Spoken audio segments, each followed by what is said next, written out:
নমস্কার, বাংলা মন থেকে বলছি সন্ময় বন্দ্যোপাধ্যায়। কাল 16ই আগস্টকে মমতা বন্দ্যোপাধ্যায় সরকার খেলা দিবস পালন করতেন। বর্তমান সরকার আয়ুষ্মান দিবস হিসেবে পালন করছেন 16ই আগস্টকে, এবং তার প্রেক্ষিতে দাঁড়িয়ে 16ই আগস্ট কাল থেকেই আয়ুষ্মান ভারত চালু হয়ে যাচ্ছে এই রাজ্যে। অর্থাৎ আয়ুষ্মান ভারত কার্ড যারা হোল্ড করবেন তারা 16ই আগস্ট থেকেই তার এফেক্টিভিটি শুরু করে দেওয়ার ঘোষণা হলো রাজ্য সরকারের তরফ থেকে। কিন্তু আপনি তো আয়ুষ্মান ভারত কার্ডটা হাতে পাননি, তাহলে আপনি কোনো একটি নির্দিষ্ট প্রাইভেট হসপিটাল বা সরকারি হসপিটালে গেলে চিকিৎসা পাবেন কী করে? মনে রাখবেন, সঙ্গে থাকবে আপনার আধার কার্ডটা। আপনি কার্ড না পেলেও কোনো অসুবিধা নেই, কার্ড অচিরেই হয়তো সরকার থেকে কোনো একটা সিস্টেমের মাধ্যমে আপনাদের কাছে দেওয়া হবে। কিন্তু আপনার কাছে যদি আধার কার্ডটা থাকে, সেই আধার কার্ড নিয়ে আপনি সরাসরি প্রাইভেট হসপিটালে পৌঁছে গেলে সেখানে আধার কার্ড ক্লিক করলে দেখা যাবে যে আপনি আয়ুষ্মান ভারত কার্ড হোল্ডার কিনা, অর্থাৎ আয়ুষ্মান ভারতের জন্য আবেদন করেছেন কিন্তু এখনও পর্যন্ত কার্ড আপনার বাড়িতে আসেনি। ফলত আপনি যেটা করতে পারবেন সেটা হচ্ছে সেখানে হসপিটালের রেজিস্ট্রেশনটা আয়ুষ্মান ভারত কার্ডের মাধ্যমে, অর্থাৎ আধার কার্ড নাম্বার লিঙ্ক করলেই তারা কম্পিউটারে দেখে নিতে পারবেন যে আপনি আয়ুষ্মান ভারত কার্ড কিনা আছে কিনা, সঙ্গে সঙ্গে আপনার চিকিৎসা শুরু হয়ে যাবে। আয়ুষ্মান ভারত নিয়ে প্রচুর জল্পনা কল্পনা চলছিল, তার মধ্যেই সরকারের তরফ থেকে ঘোষণা হয়েছে।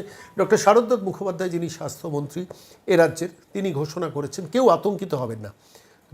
যিনি আয়ুষ্মান ভারত কার্ড হোল্ডার নন তিনি কি করবেন, এবার এই প্রসঙ্গে আসি। আয়ুষ্মান ভারত কার্ড যার কাছে থাকবে না তিনি মুখ্যমন্ত্রী স্বাস্থ্য বিমা যোজনার আওতায় আসবেন। আবার বলছি, যাদের কাছে আয়ুষ্মান ভারত কার্ড থাকবেন না তাদের জন্য সরকারের তরফ থেকে মুখ্যমন্ত্রী স্বাস্থ্য বিমা যোজনা করা হচ্ছে, এবং সেটা অটোমেটিক্যালি আয়ুষ্মান ভারতে না থাকলে আপনি মুখ্যমন্ত্রী স্বাস্থ্য বিমা যোজনায় এসে যাবেন। কিভাবে সেই কার্ড ডিস্ট্রিবিউশন হবে, কিভাবে রেজিস্ট্রেশন হবে, সেটা অচিরেই ঘোষণা হবে। 2, 3 হচ্ছে যে ইন্টারিম পিরিয়ডে, ধরুন আগামীকাল রবিবার আপনার, ঈশ্বর করুন না হোক, আপনার পরিবারে কেউ বা আপনি অসুস্থ হয়ে পড়লেন, আপনার হাতে স্বাস্থ্যসাথী কার্ড আছে, তাহলে ওই স্বাস্থ্যসাথী কার্ডটাই এফেক্টিভ। অর্থাৎ কোনোভাবে কোনো অসুস্থ মানুষ কিন্তু হাসপাতাল থেকে ফিরবেন না। প্রাইভেট হসপিটাল, সরকারি হসপিটাল, যেখানে রেজিস্ট্রেশন আছে, যে হসপিটাল রেজিস্ট্রেশনের আওতায় আছে, এবং সেই সংখ্যাটা কতটা সেটাও আমি আপনাদের কাছে বলে দিচ্ছি। মূল কথা হচ্ছে যে আপনি আয়ুষ্মান ভারতটা চালু হয়ে গেল কাল থেকে, আপনি কোনো হসপিটালে যাচ্ছেন, সঙ্গে অবশ্যই আধার কার্ডটা রাখবেন। যিনি অসুস্থ হচ্ছেন তাঁর আধার কার্ডটা রাখবেন। যদি আয়ুষ্মান ভারত কার্ড না থাকে স্বাস্থ্যসাথী কার্ডটাও রাখবেন। আপনি আধার কার্ডটা আগে ওই হসপিটালের চেকিং কাউন্টারে দেবেন। আধার কার্ড দিয়ে হসপিটাল অথরিটি দেখে নেবে যে আপনার আয়ুষ্মান ভারত কার্ড আপনার জন্য অ্যালটেড হয়েছে কিনা। যদি না হয় তাহলে আপনি স্বাস্থ্যসাথীর আওতায় চিকিৎসা পাবেন, অর্থাৎ যে স্বাস্থ্যসাথীর কার্ড আপনি হয়তো এখন হোল্ড করছেন। এবার প্রশ্ন হচ্ছে কত হসপিটাল। এই সংখ্যাটা খুব গুরুত্বপূর্ণ, কারণ স্বাস্থ্যসাথীতে যেটা খুব পরিচ্ছন্ন ছিল না, যেখানে প্রচুর অশান্তি হতো, প্রাইভেট হসপিটালগুলো স্বাস্থ্যসাথী গ্রহণ করতো না, এ রাজ্য সরকার ইতিমধ্যে জানিয়ে দিয়েছেন প্রায় 1303টি বেসরকারি হসপিটাল, নার্সিংহোম এই হসপিটাল এই চিকিৎসার আওতায় আসবে। অর্থাৎ আয়ুষ্মান ভারত কার্ড যাদের কাছে থাকবে, কিংবা মুখ্যমন্ত্রী স্বাস্থ্য বিমা যোজনা থাকবে, কিংবা স্বাস্থ্যসাথী যাদের কাছে থাকবে, সেই প্রাইভেট হসপিটালের সংখ্যা হচ্ছে 1303, 1303, এবং সরকারি হসপিটালের সংখ্যা দাঁড়াবে 627। অর্থাৎ সরকারি হসপিটালের সংখ্যা 627, 1303টি বেসরকারি হসপিটাল, 627টি সরকারি হসপিটালে এই সুযোগ সুবিধার আওতায় আপনি আসবেন। ধরুন আপনার স্বাস্থ্যসাথী কার্ডও নেই, তাহলে কি করণীয়? তাহলে আপনি আয়ুষ্মান ভারতের জন্যও ফর্ম ফিল আপ করতে পারেননি, তাহলে মুখ্যমন্ত্রী স্বাস্থ্য বিমা যোজনায় ওই 1303টি বেসরকারি হসপিটালে আপনি চিকিৎসা পাবেন। সেটাই অন্তত সরকারের তরফ থেকে অ্যাসিওর করা হয়েছে। ইন্টারিম পিরিয়ড, এই যে ক্রাইসিস পিরিয়ড, আর ক্রাইসিস পিরিয়ড বলবো না, এই যে শিফট ওভার পিরিয়ড, এই পিরিয়ডটা কিন্তু খুব ক্রুশিয়াল। ভুল করবেন না, আমি যে তথ্যগুলো আপনাদের কাছে দিচ্ছি। এবার 1303টে যে বেসরকারি হসপিটাল তারা কারা? আপনি জিজ্ঞেস করতেই পারেন যে 1303-এর মধ্যে আমার বাড়ির কাছে যে নার্সিংহোমটা আছে সেটা আছে কি? ওই 1303-এর তালিকা অচিরেই রাজ্য সরকারের তরফ থেকে, আমার নিজের ধারণা, সোশ্যাল মিডিয়া সাইটে এবং সরকারের সমস্ত বিজ্ঞাপন যে থাকবে সেই বিজ্ঞাপনের মাধ্যমে ওই 1303টি হসপিটালের নাম ঘোষিত হয়ে যাবে। সেখানে নার্সিংহোম থাকবে, প্রাইভেট হসপিটাল থাকবে, সেই হসপিটালগুলো থাকবে। সেখানে গেলে আপনি 5 লক্ষ টাকা পর্যন্ত চিকিৎসা বিনামূল্যে পাবেন, ক্যাশলেস, আপনাকে কোনো টাকা দিতে হবে না। আমি সামগ্রিকভাবে আউটলাইনটা আপনাদের কাছে ব্যাখ্যা করলাম। আমি আরেকবার আপনাদের কাছে রিপিট করব, যারা সাধারণ মানুষ, যারা এই প্রতিবেদন শুনছেন, একটু দয়া করে পেন কলম নিয়ে নোট করবেন। প্রথম কথা, ধরুন আপনি আয়ুষ্মান ভারতের ফর্ম বাড়িতে পেয়েছিলেন, ফিল আপ করেছেন, ভর্তি করেছেন, আশাকর্মীদের দিয়েছেন বা কোনো জনকল্যাণ শিবিরে দিয়েছেন। এবার এইটা অনলাইনে এন্ট্রি হচ্ছে। আয়ুষ্মান ভারত কার্ড কতজনের কাছে থাকবে জানেন? প্রায় 1.5 কোটি পরিবারের কাছে থাকবে। সরকার বলছে যে 1.5 কোটি মাল্টিপ্লাইড বাই 4 একটা পরিবারে যদি থাকে, তাহলে 6 কোটি মানুষের কাছে আয়ুষ্মান ভারত কার্ড পৌঁছবে। তার একটা সময় লাগবে, সেই সময়ে সরকার আতঙ্কিত হতে বারণ করছেন। এই 1.5 কোটি মানুষের যে ফর্মটা ধরুন ফিল আপ হয়েছে বা কারু হয়তো ফিল আপ বাকি আছে, কেউ হয়তো বাড়িতে ফর্ম পাননি, তিনি হয়তো অচিরেই পাবেন। এই ফর্ম যাদের ফিল আপ হবে, এই 1.5 কোটি মানুষকে আয়ুষ্মান ভারতের আন্ডারে নিয়ে আসা হচ্ছে। এবার এই 1.5 কোটি মানুষের মধ্যে বহু মানুষ তো আপনারা যারা এই প্রতিবেদন শুনছেন অনেকেই হয়তো আশাকর্মীদের কাছে ফর্ম জমা দিয়ে দিয়েছেন, এটা তো ঘটনা।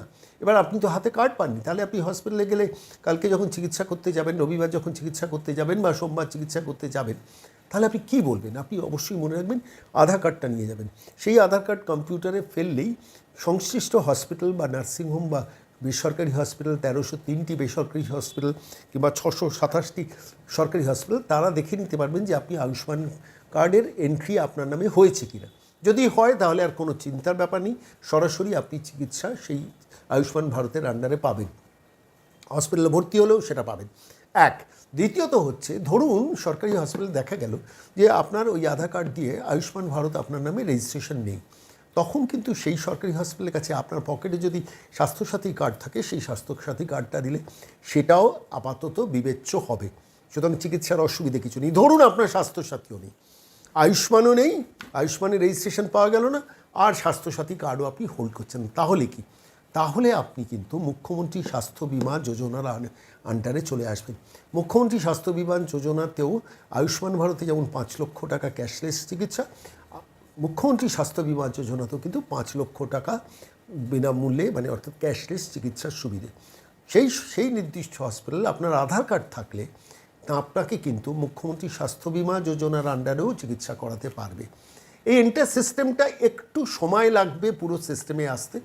আপনারা যারা আয়ুষ্মানের ফর্ম ফিল আপ করেছেন, নজর রাখবেন, লোকাল পুরসভা পঞ্চায়েত থেকে আপনাদের ফোন করে জানানো হতে পারে, হয়তো এরকমও সরকারের তরফ থেকে বলা হতে পারে যে সেটা 2-1 দিনের মধ্যেই হয়তো ঘোষিত হবে যে আপনি সাইবার ক্যাফেতে গিয়ে ওই নির্দিষ্ট আধার কার্ড নাম্বার দিয়ে যদি দেখেন যে সংশ্লিষ্ট ওই পার্টিকুলার কার্ডটা আপনার ইস্যুড হয়ে গেছে, আপনি সাইবার ক্যাফে থেকেও সেটাকে ডাউনলোড করে নিতে পারবেন। মনে রাখবেন এই ঘোষণাটা এখনও হয়নি, সেটা ঘোষণা হলেই আমরা এই বাংলার মন কিংবা নতুন বাংলা যে কোনো একটা এপিসোডে আপনাদেরকে অবহিত করব। অর্থাৎ যেটি দাঁড়ালো সরকারের ঘোষণা অনুযায়ী, কোনোভাবেই কোনো কারণেই আতঙ্কিত হবেন না। আয়ুষ্মান ভারতের নাম যদি রেজিস্ট্রেশন হয়ে থাকে, তাহলে আপনি তার আন্ডারে কোনো কার্ড না দিয়েই এখন হসপিটাল, বেসরকারি হসপিটাল, সরকারি হসপিটালে চিকিৎসা পাবেন। আপনার যদি আয়ুষ্মান ভারত কার্ডে কোনো রেজিস্ট্রেশন কম্পিউটারে খুঁজে পাওয়া গেল না, আপনি আপনার পকেটে যদি স্বাস্থ্যসাথী কার্ড থাকেন সেটা প্রডিউস করবেন, তাতে চিকিৎসা হবে। কিন্তু মনে রাখবেন স্বাস্থ্যসাথী কার্ডটা আপাতত 3 মাস চালু রাখা হচ্ছে, ইন্টারিম পিরিয়ডে যাতে কোনো মানুষের কোনো অসুবিধে না হয়। তার মধ্যে আয়ুষ্মান ভারত এবং প্রধানমন্ত্রী এই মুখ্যমন্ত্রী স্বাস্থ্য বিমা যোজনাও কার্ডটা ইস্যুড হয়ে যাবে। অর্থাৎ যাদের কাছে আয়ুষ্মান ভারত থাকবে না তারা মুখ্যমন্ত্রী স্বাস্থ্য বিমা যোজনায় চিকিৎসা পাবেন। কিন্তু এই মুহূর্তে যেহেতু মুখ্যমন্ত্রী স্বাস্থ্য বিমা যোজনার ফর্মও আপনার ফিল আপ হয়নি, ফলত আপনি স্বাস্থ্যসাথী চিকিৎসা পেতে পারেন। আর যদি স্বাস্থ্যসাথী কার্ডও না থাকে, আপনার আধার কার্ড থাকলে আপনি কিন্তু এই 1303 এবং 627, 1303টি বেসরকারি হসপিটাল, 627টি সরকারি হসপিটালে আপনি কিন্তু মুখ্যমন্ত্রী স্বাস্থ্য বিমা যোজনার আন্ডারে চিকিৎসা পেতে শুরু করবেন। মনে রাখবেন on the basis of Aadhaar card number. আমি তথ্য নিয়ে প্রতিদিন চর্চা করি বলে আমি তথ্যগুলো আপনাদের কাছে এই প্রতিবেদনে পেশ করলাম। আর মনে রাখবেন প্রত্যেকটা হসপিটালে আলাদা করে স্ট্রাকচার হচ্ছে, সেখানে কম্পিউটার নিয়ে আলাদা একটা টিম কাজ করবে। আপনার পরিবারের লোক অসুস্থ হলে বা আপনি অসুস্থ হলে সেই হসপিটালে গেলে চট করে ওই আধার কার্ডটা দিয়ে আপাতত আপনার এন্ট্রি আছে কিনা দেখে নেবেন। অপেক্ষা করুন, 6 কোটি মানুষ, মানে অর্থাৎ 1.5 কোটি পরিবার আয়ুষ্মান ভারতের আন্ডারে আসবে। আয়ুষ্মান ভারত আর মুখ্যমন্ত্রী স্বাস্থ্য বিমা যোজনার তফাৎ কি? কোনো তফাৎ নেই। আয়ুষ্মান ভারতে একটা বড় কন্ট্রিবিউশন সেন্ট্রাল গভর্নমেন্টের থাকে, একটা ছোট কন্ট্রিবিউশন রাজ্য সরকারের থাকে, কিন্তু মুখ্যমন্ত্রী স্বাস্থ্য বিমাতে এন্টায়ার কন্ট্রিবিউশনটা রাজ্য সরকারে থাকে। ফেসিলিটি দুক্ষেত্রেই এক, 5 লক্ষ টাকা 5 লক্ষ টাকা। আরেকটি কথা বলি, আয়ুষ্মান ভারতের কার্ড কিন্তু পরিবার পিছু একটা কার্ড দেওয়া হবে এরকম নয়, প্রত্যেকের জন্য ইন্ডিভিজুয়াল কার্ড, কিন্তু একটা ফ্যামিলি হিসেবে ক্লাব থাকবে। সেই সিস্টেমটা সরকার থেকে জানাবে কি হবে। আর প্রত্যেকটা হসপিটালে আলাদা কম্পিউটার ব্যবস্থা গড়ে উঠছে। লোকজন ডেপুটেড থাকছে, তারা কিন্তু এই মনিটরিং সিস্টেমের মধ্যে থাকবে এবং আমরা এই সংক্রান্ত ব্যাপারে লেটেস্ট যা আপডেট পাবো, নজর রাখবেন বিকেলবেলা বাংলার মনে বা সকালবেলা নতুন বাংলায় লেটেস্ট তথ্যগুলো পেয়ে যাবেন আয়ুষ্মান ভারত বা মুখ্যমন্ত্রী স্বাস্থ্য বিমা যোজনার সংক্রান্ত ব্যাপারে।